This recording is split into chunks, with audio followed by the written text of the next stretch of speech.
La parole à Monsieur Éric Pliès, s'il vous plaît.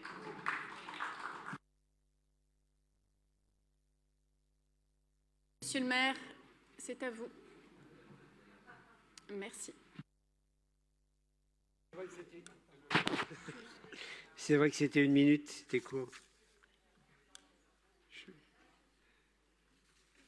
Je m'étonnais juste auprès de ma voisine en disant « mais je ne comprends pas à quoi sert cette enceinte si ce n'est pas aussi le lieu où les arrondissements peuvent porter leur parole via leurs conseillers ». Alors oui, la territorialisation de l'action municipale engagée depuis 2001 s'est fortement accélérée depuis 2020. Elle répond, je crois, à 3 priorités politiques. On l'a dit avant moi, construire la ville du quart d'heure à partir du renforcement des services de proximité pour que chacune et chacun trouve des réponses et des services à proximité de son domicile ou de son lieu de travail avec, je crois, une exigence d'égalité et d'équité de traitement des usagers.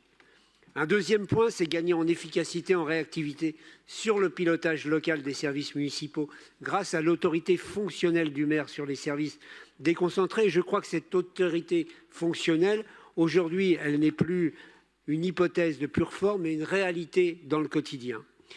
Et puis renforcer l'arrondissement comme l'échelon référent en matière de démocratie locale et d'initiative citoyenne à un moment où effectivement une partie de la population se détourne de l'action publique. Moi, j'ai été élu maire en 2020 et j'ai pu constater les avancées concrètes qu'a permis l'acte 1 de cette décentralisation. Une meilleure réactivité en matière de propreté avec cette enveloppe souplesse qui permet des interventions ciblées en fonction des besoins des quartiers. La création du poste de directeur général adjoint en charge de l'espace public qui permet réellement de mieux coordonner l'action sur le terrain. Et puis un pilotage direct de la police municipale qui agit sur l'arrondissement à travers des liens quotidiens avec la chef de division, tout cela en coordination avec le commissariat de police, qui permet, je crois, d'ajuster les missions et les secteurs d'intervention les plus prioritaires.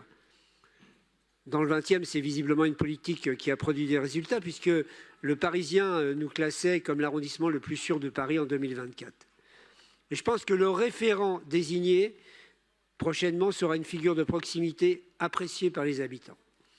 Enfin, dans cet acte 1 toujours, la création de ce fonds d'animation locale en complément des dotations d'animation locale qui permet de financer de nouveaux projets associatifs de quartier au moment où l'État restreint ses financements au mouvement associatif et je pense que nous n'avons pas fini d'évoquer ce sujet dans les mois à venir.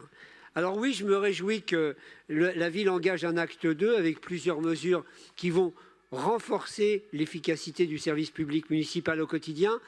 Cette nouvelle enveloppe souplesse dédiée aux pieds d'arbres et aux espaces verts sera très utile au moment où nous développons à la fois embellir votre quartier, les rues aux écoles ou, pour chez nous dans le 20e, les nouveaux grands parcs que sont Piton du Vernois et que sont le Bois de Charonne. Là aussi, le référent propreté sera, je crois, un maillon assez utile. Je crois aussi très fortement au renforcement des moyens sur la veille sociale et le suivi des personnes à la rue dans l'arrondissement, avec des équipes UASA territorialisées, des postes créés à la DPMP du 20e pour appuyer cette mesure. Et je pense que ces moyens supplémentaires permettront de mieux identifier les situations de rue en lien avec les cellules de veille sociale et d'être plus réactifs avec les maraudes associatives dans le traitement notamment des petits campements. La capacité donnée aux maires d'arrondissement sur les interventions, c'est les projets d'installation de médecins soutenus par PariMed, est aussi un enjeu fort quand on veut développer des lieux de soins en secteur 1 dans le nord-est parisien. Je crois que ça aussi, il fallait souligner. Bref, toutes ces réformes qui visent à rapprocher le citoyen des services publics vont, je crois, nous permettre de gagner encore collectivement en efficacité et en réactivité pour répondre aux besoins de nos territoires.